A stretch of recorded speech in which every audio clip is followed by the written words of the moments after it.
This is Ujjwal Kashyap and I welcome you at iDesireUPSC. 15. The Non-Cooperation Movement, 1920–22. The last year of the second decade of the 20th century found India highly discontented. With much cause. The Rowlatt Act, the Jallianwala Bagh massacre and martial law in Punjab had belied all the generous wartime promises of the British. The Montagu-Chelmsford reforms, announced towards the end of 1919, with their ill-considered scheme of Daki satisfied few. The Indian Muslims were incensed when they discovered that their loyalty had been purchased during the war by assurances of generous treatment of Turkey after the war, a promise British statesmen had no intention of fulfilling. The Muslims regarded the Caliph of Turkey as their spiritual head and were naturally upset when they found that he would retain no control over the holy places it was his duty as Caliph to protect. Even those who were willing to treat the happenings at Jallianwala Bagh and other places in Punjab as aberrations, that would soon be corrected, were disillusioned when they discovered that the Hunter Committee appointed by the government to inquire into the Punjab disturbances was an eyewash and that the House of Lords had voted in favour of General Dyer's action, and that the British public had demonstrated its support by helping the Morning Post collect £30,000 for General Dyer. By the end of the first quarter of 1920, all the excuses in favour of the British government were fast running out. The Khilafat leaders were told quite clearly that they should not expect anything more, and the Treaty of Sèvres signed with Turkey in May 1920 made it amply clear that the dismemberment of the Turkish Empire was complete. Gandhiji, who had been in close touch with the Khilafat leaders for quite some time, and was a special invitee to the Khilafat conference in November 1919, had all along been very sympathetic to their cause, especially because he felt the British had committed a breach of faith by making promises that they had no intention of keeping. In February 1920, he suggested to the Khilafat Committee that it adopt a program of nonviolent non-cooperation to protest the government's behavior. On the 9th of June 1920, the Khilafat Committee at Allahabad unanimously accepted the suggestion of non-cooperation and asked Gandhiji to lead the movement. Meanwhile, the Congress was becoming skeptical of any possibility of political advance through constitutional means. It was disgusted with the Hunter Committee report, especially since it was appraised of brutalities in Punjab by its own inquiry committee. In the circumstances, it agreed to consider non-cooperation. The AICC met in May 1920 and decided to convene a special session in September to enable the Congress to decide on its course of action. It was apparent they had to work out something soon, for it was clear that the people were chafing for action.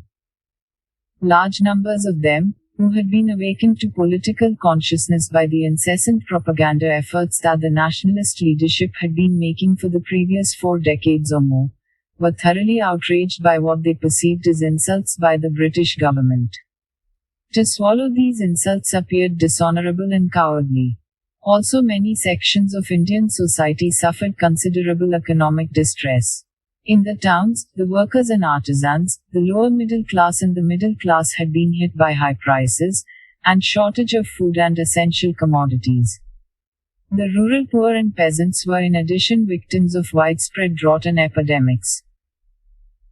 The movement was launched formally on the 1st of August 1920, after the expiry of the notice that Gandhiji had given to the Viceroy in his letter of the 22nd of June, in which he had asserted the right recognized, from time immemorial, of the subject to refuse to assist a ruler who misrules. One Lokmanya Tilak passed away in the early hours of the 1st of August, and the day of mourning and of launching of the movement merged as people all over the country observed Hartal and took out processions. Many kept a fast and offered prayers. The Congress met in September at Calcutta and accepted non-cooperation as its own. The main opposition, led by C.R. Das, was to the boycott of legislative councils, elections to which were to be held very soon. But even those who disagreed with the idea of boycott accepted the Congress discipline and withdrew from the elections. The voters, too, largely stayed away.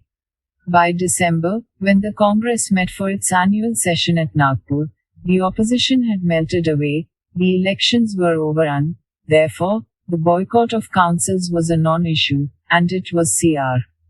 Das who moved the main resolution on non-cooperation.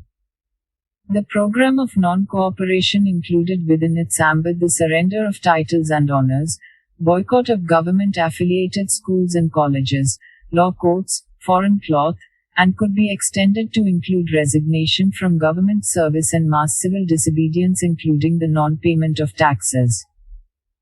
National schools and colleges were to be set up, panchayats were to be established for settling disputes, hand spinning and weaving was to be encouraged and people were asked to maintain Hindu-Muslim unity, give up untouchability and observe strict non-violence.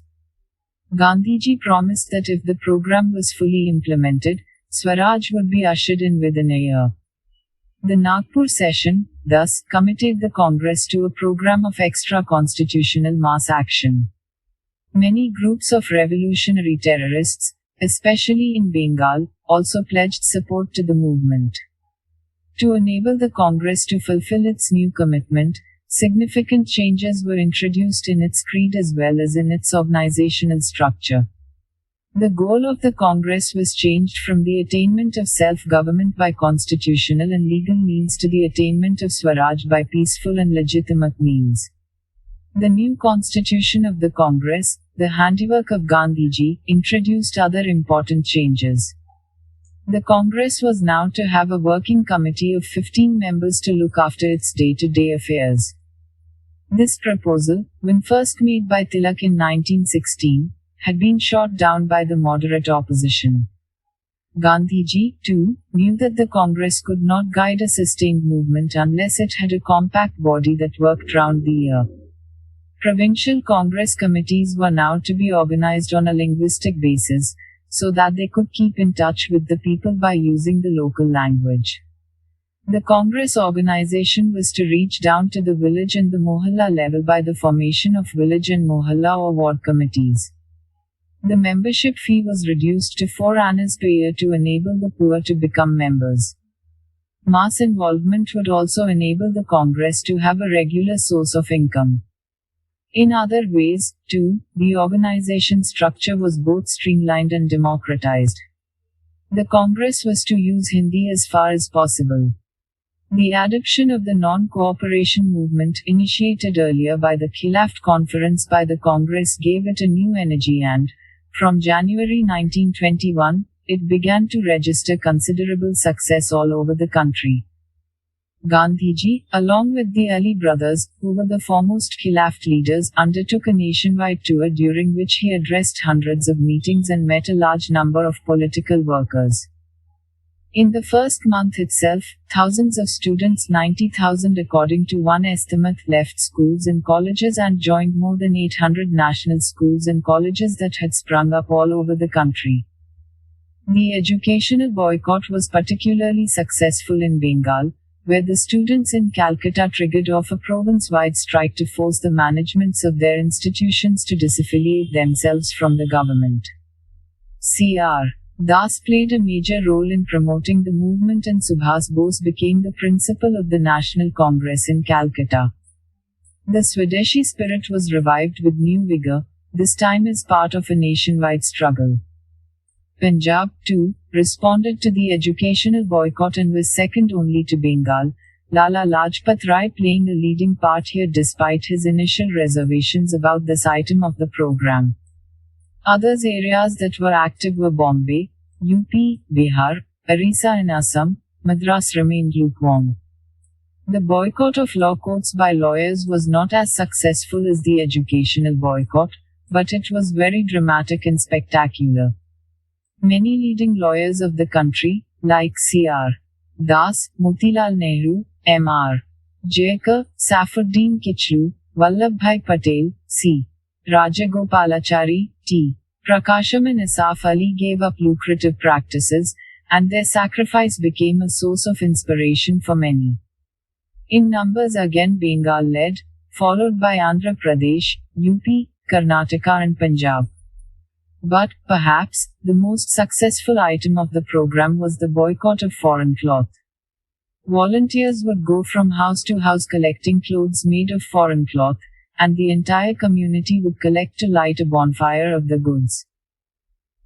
Prabhudas Gandhi, who accompanied Mahatma Gandhi on his nationwide tour in the first part of 1921, recalls how at small wayside stations where their train would stop for a few minutes, Gandhiji would persuade the crowd, assembled to greet him, to at least discard their headdress on the spot.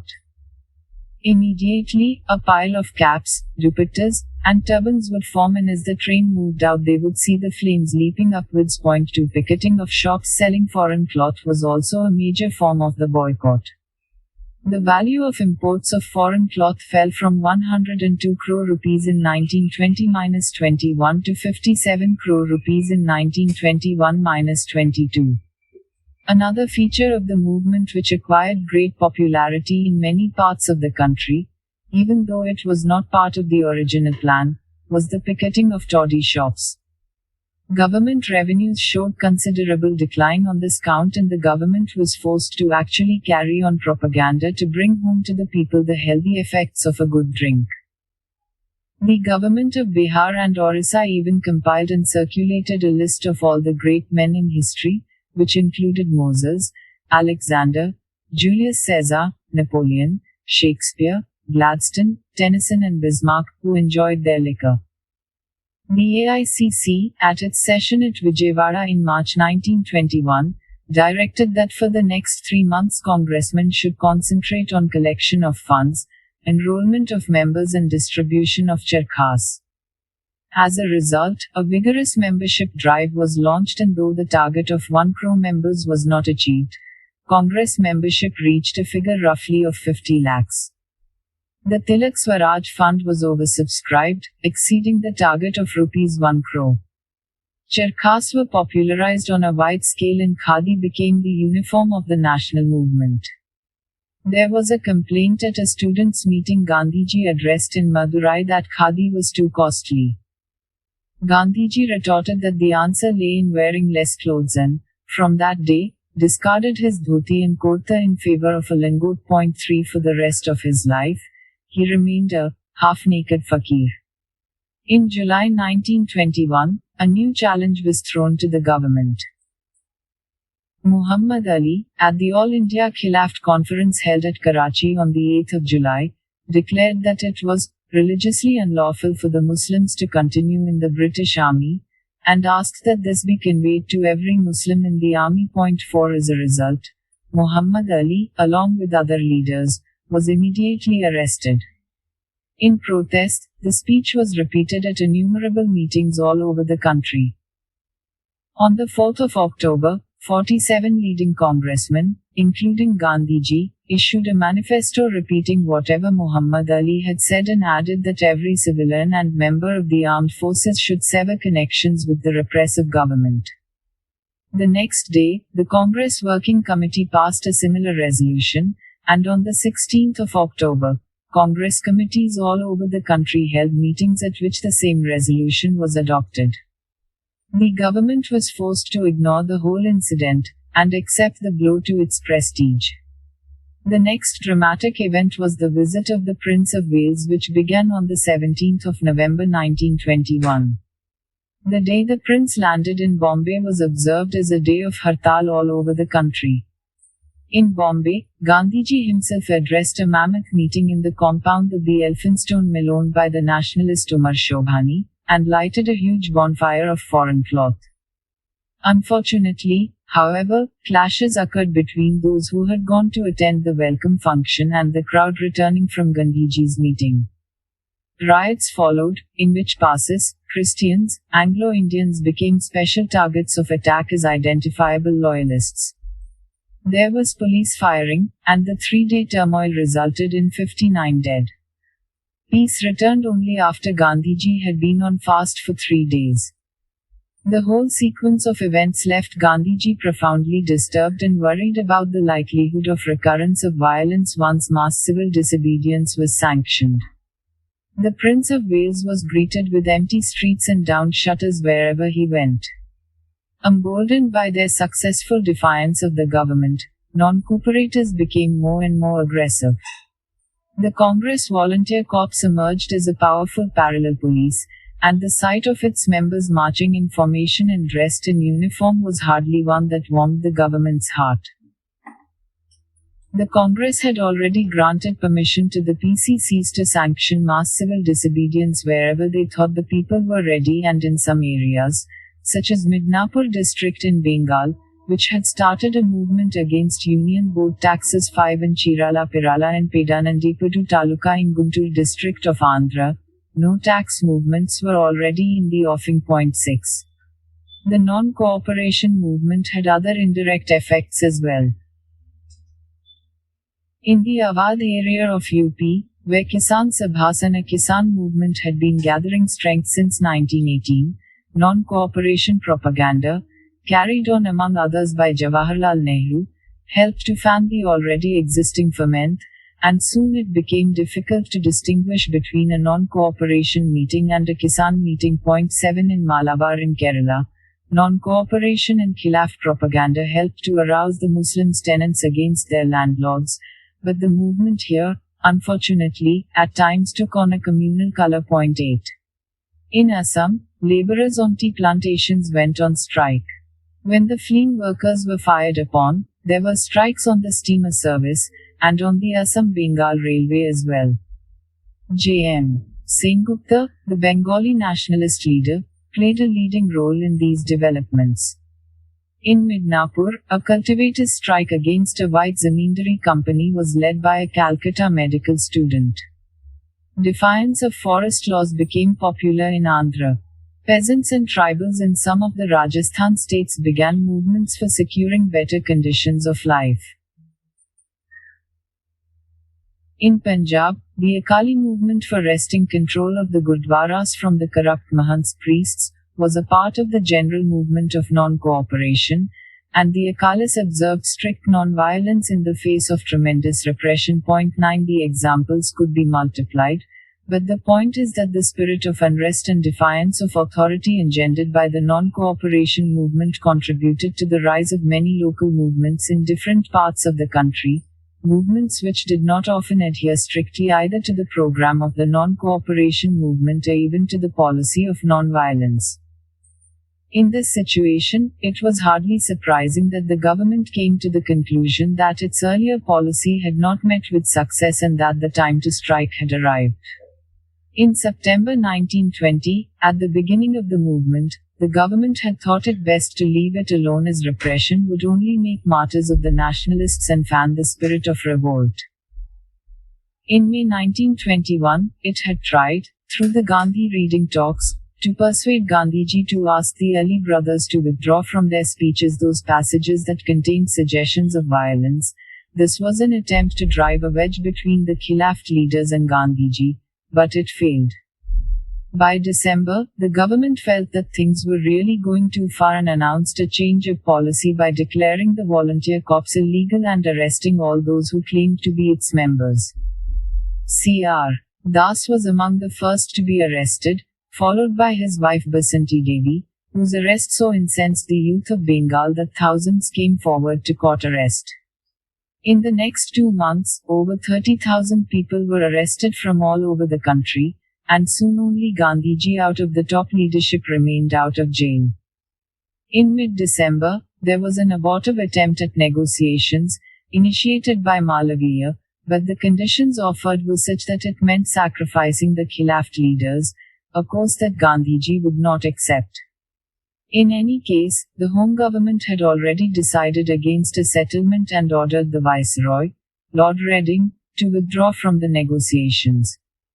Repression continued, public meetings and assemblies were banned, newspapers gagged, and midnight raids on Congress and Khilaf offices became common. Gandhiji had been under considerable pressure from the Congress rank and file as well as the leadership to start the phase of mass civil disobedience. The Ahmedabad session of the Congress in December 1921 had appointed him the sole authority on the issue. The government showed no signs of relenting and had ignored both the appeal of the All-Parties Conference held in mid-January 1922 as well as Gandhiji's letter to the Viceroy announcing that, unless the government lifted the ban on civil liberties and released political prisoners, he would be forced to go ahead with mass civil disobedience. The Viceroy was unmoved and, left with no choice, Gandhiji announced that mass civil disobedience would begin in Bardoli Taluka of Surat district, and that all other parts of the country should cooperate by maintaining total discipline and quiet so that the entire attention of the movement could be concentrated on Bardoli. But Bardoli was destined to wait for another 6 years before it could launch a no-tax movement. Its fate was decided by the action of members of a Congress and Khilaft procession in Chauri Chura in Gorakhpur district of UP on the 5th of February 1922. Irritated by the behavior of some policemen, a section of the crowd attacked them. The police opened fire. At this, the entire procession attacked the police and when the latter hid inside the police station, set fire to the building. Policemen who tried to escape were hacked to pieces and thrown into the fire. In all, 22 policemen were done to death. On hearing of the incident, Gandhiji decided to withdraw the movement. He also persuaded the Congress Working Committee to ratify his decision and thus, on the 12th of February 1922, the non-cooperation movement came to an end. Gandhiji's decision to withdraw the movement in response to the violence at Chauri Chura raised a controversy whose heat can still be felt in state academic seminars and sober volumes of history. Motilal Nehru, C.R. Das, Jawaharlal Nehru, Subhas Bose, and many others have recorded their utter bewilderment on hearing the news. They could not understand why the whole country had to pay the price for the crazy behavior of some people in a remote village. Many in the country thought that the Mahatma had failed miserably as a leader and that his days of glory were over. Many later commentators, following the tradition established by R. Palmdutt in India Today, 10 have continued to condemn the decision taken by Gandhiji, and seen in it proof of the Mahatma's concern for the propertied classes of Indian society. Their argument is that Gandhiji did not withdraw the movement simply because of his belief in the necessity of non-violence. He withdrew it because the action at Chauri Chura was a symbol and an indication of the growing militancy of the Indian masses, of their growing radicalization, of their willingness to launch an attack on the status quo of property relations. Frightened by this radical possibility and by the prospect of the movement going out of his hands and into the hands of radical forces, and in order to protect the interests of landlords and capitalists who would inevitably be at the receiving end of this violence, Gandhiji cried halt to the movement. They have found supportive proof in the resolution of the Congress Working Committee of the 12th of February 1922, popularly known as the Bardoli Resolution, which, while announcing the withdrawal, asked the peasants to pay taxes and tenants to pay rents. This, they say, was the real though hidden motive behind the historic decision of February 1922. It seems, however, that Gandhiji's critics have been less than fair to him. First, the argument that violence in a remote village could not be a sufficient cause for the decision is in itself a weak one. Gandhiji had repeatedly warned that he did not even want any nonviolent movement in any other part of the country while he was conducting mass civil disobedience in Bardoli, and in fact had asked the Andhra PCC to withdraw the permission that it had granted to some of the district Congress committees to start civil disobedience. One obvious reason for this was that, in such a situation of mass ferment and activity, the movement might easily take a violent turn, either due to its own volatile nature or because of provocation by the authorities concerned, as had actually happened in Bombay in November 1921 and later in Chauri Chura. Also, if violence occurred anywhere, it could easily be made the excuse by the government to launch a massive attack on the movement as a whole. The government could always cite the actual violence in one part as proof of the likelihood of violence in another part of the country, and thus justify its repression. This would upset the whole strategy of nonviolent civil disobedience, which was based on the principle that the forces of repression would always stand exposed since they would be using armed force against peaceful civil resistors. It was, therefore, not enough to assert that there was no connection between Chauri Chaura and Bardoli. It is entirely possible that in Gandhiji's assessment the chances of his being allowed to conduct the mass civil disobedience campaign in Bardoli had receded further after Chauri Chaura. The government would have had excuse to remove him and other activists from the scene and use force to cow down the people.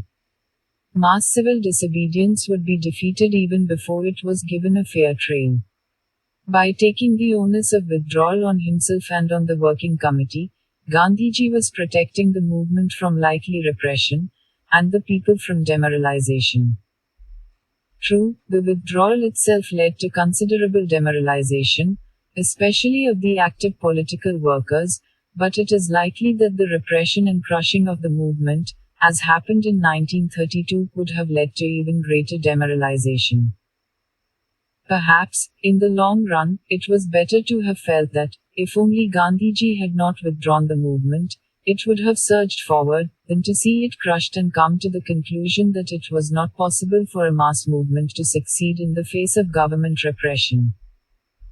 It is necessary to remember that, after all, the non-cooperation movement was the first attempt at an all-India mass struggle against the British, and a serious reverse at this elementary stage could have led to a prolonged period of demoralization and passivity.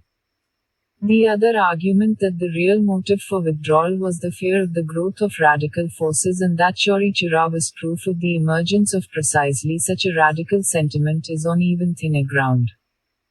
The crowd at Chauri Chaura had not demonstrated any intention of attacking landlords or overturning the structure of property relations. They were merely angered by the overbearing behavior of policemen and vented their wrath by attacking them. Peasant unrest in most of Awadh and Malabar had died out long before this time, and the Ekka movement that was on in some of the rural areas of Awadh showed no signs of wanting to abolish the zamindari system. It only wanted zamindars to stop illegal cesses and arbitrary rent enhancements. In fact, one of the items of the oath that was taken by peasants who joined the Ekka movement was that they would pay rent regularly at Kharif and Rabi. 11. The no-tax movement in Guntur was very much within the framework of the non-cooperation movement. It was directed against the government and remained totally peaceful. Moreover, it was already on the decline before February 1922.12. It is difficult to discern where the threat from radical tendencies is actually located. That the Bardoli resolution which announced the withdrawal also contained clauses which asked peasants to pay up taxes and tenants to pay up rents, and assured zamindars that the Congress had no intention of depriving them of their rights, is also no proof of hidden motives. The Congress had at no stage during the movement sanctioned non-payment of rent or questioned the rights of zamindars. The resolution was merely a reiteration of its position on this issue. Non-payment of taxes was obviously to seize if the movement as a whole was being withdrawn. There are also some indications that Gandhiji's decision may have been prompted by the fact that in many parts of the country, by the second half of 1921, the movement had shown clear signs of being on the ebb. Students had started drifting back to schools and colleges, lawyers and litigants to law courts. The commercial classes showed signs of weariness and worry at the accumulating stocks of foreign cloth. Attendance at meetings and rallies had dwindled, both in the urban and rural areas. This does not mean that in some pockets, like Bardoli in Gujarat or Guntur in Andhra, where intensive political work had been done, the masses were not ready to carry on the struggle. But the mass enthusiasm that was evident all over the country in the first part of 1921 had, perhaps, receded. The cadre and the active political workers were willing to carry on the fight, but a mass movement of such a nature required the active participation of the masses, and not only of the highly motivated among them.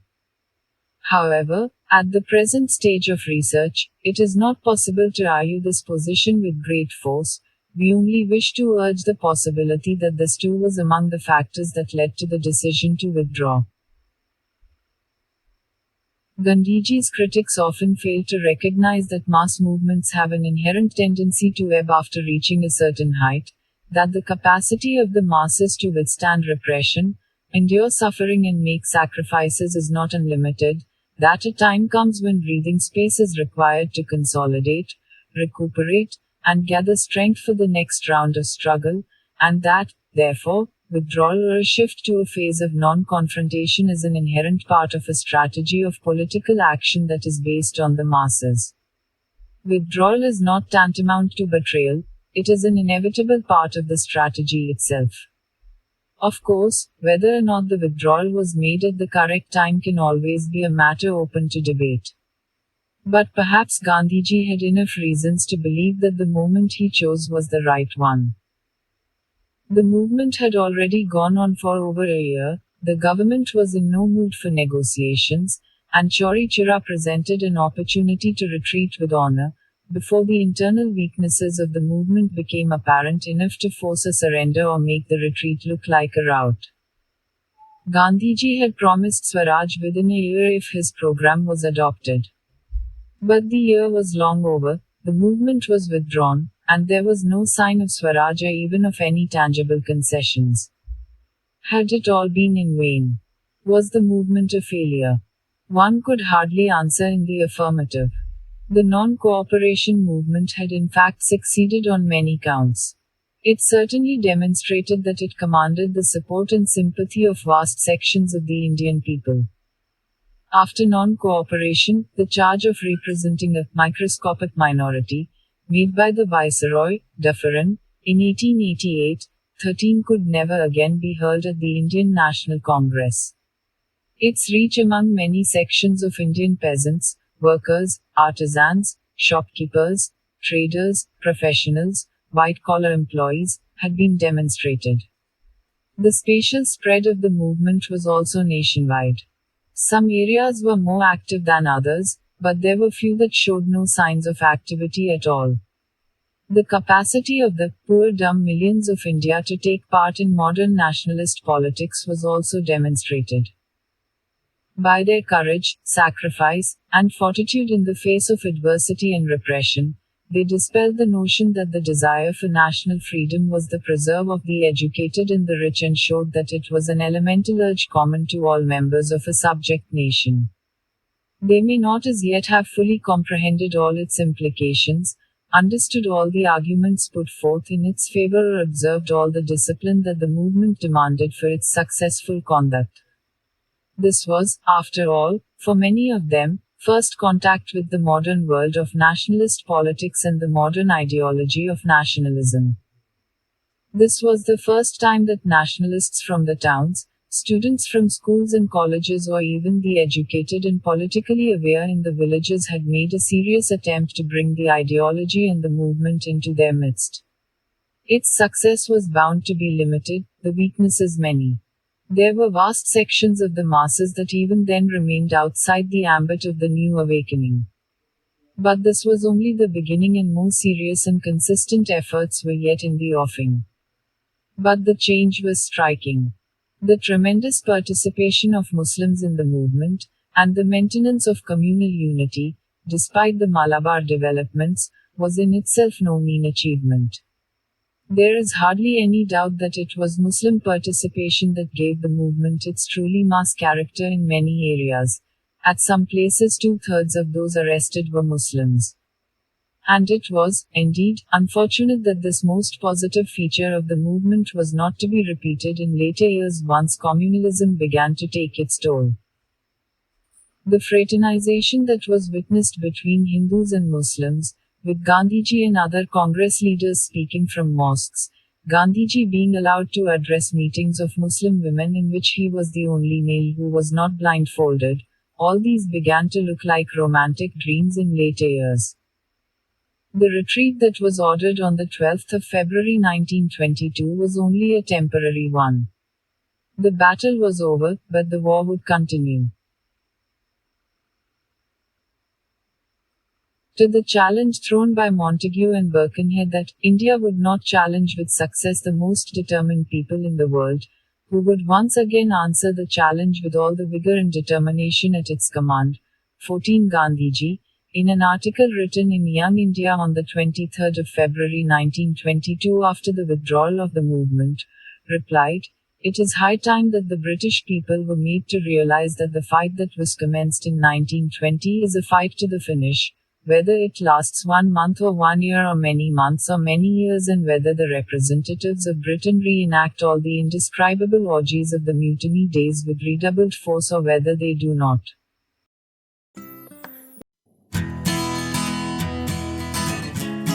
I hope the session was helpful to you. If you want to support us, you can subscribe to our channel, share it with your friends and other learners interested. Catch you in our next session. As of now, thank you. Jai Hind.